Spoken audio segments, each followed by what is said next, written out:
Hello everyone, welcome to my YouTube channel. সকলোকে মোৰ এই চেনেললৈ স্বাগতম জনাইছো। আজি তোমালোকৰ বাজাৰ এনেকুৱা এটা টপিক আনিছো যিটো কম্পিটিটিভ এক্সামৰ বাবে মোষ্ট ইম্পৰ্টেন্ট হয়। সো বিশেষ নকৈ মেইন টপিকলৈ যাও। টপিকটো হৈছে অসমীয়া আলোচনীসমূহ। সো অসমত কেতিয়া আলোচনী আহিছিল, কিমান চনত প্ৰথম কোনটো আলোচনী প্ৰকাশ পাইছিল সেই সম্পৰ্কে ডিসকাস কৰিম। এই টপিকটোৰ পৰা বিভিন্ন এক্সামসমূহত আহি থকা দেখা পোৱা যায়। তাৰে ওপৰত আমাৰ নিযুক্তিমূলক অৰ্থাৎ কম্পিটিটিভ এক্সামত এইবোৰ কুৱেশ্যন বেসিক্যালি আহি থকা দেখা পোৱা যায়। সো বিশেষ নকৈ কুৱেশ্যন নম্বৰ 1ত কি দিয়া আছে সেইটোই চাও। কুৱেশ্যন নম্বৰ 1, অসমৰ প্ৰথম অসমীয়া ভাষাৰ মাহিকী আলোচনীখনৰ নাম কি?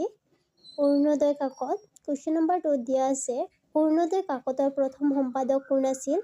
Doctor Nathan Raul. 1846 চনত অৰুণোদয় কাকতটো প্ৰথম প্ৰকাশ পাইছিল আৰু এই কাকতৰ প্ৰথম সম্পাদক আছিল ডক্টৰ নাথান ৰাউল।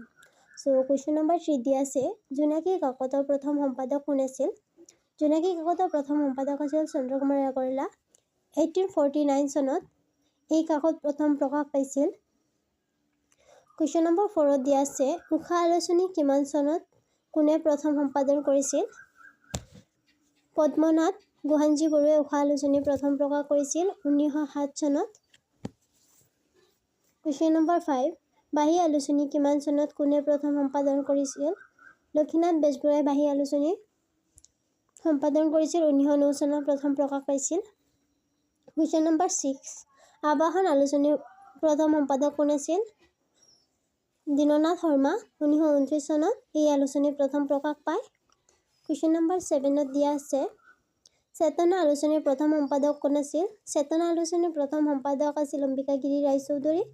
এই কাকত 1919 চনত প্ৰথম প্ৰকাশ পাইছিল।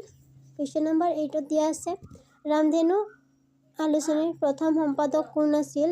ইন্দ্ৰকমল বেজবৰুৱা। 1950 চনত প্ৰথম প্ৰকাশ পাইছিল।